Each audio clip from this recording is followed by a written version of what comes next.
Hello and welcome back to our channel. So today in this video we are going to talk about how you can make your wish list on the Temu app.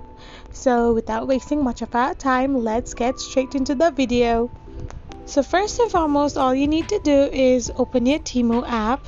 Once it gets opened, it will then redirect you to its homepage.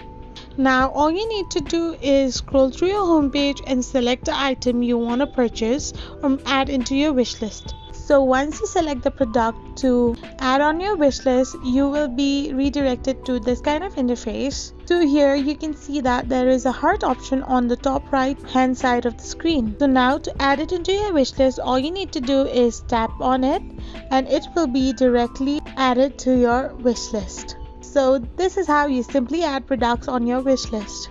I hope this video was helpful, so don't forget to hit that subscribe button and do give us a thumbs up. We will be back again with these informative videos. Thank you for watching.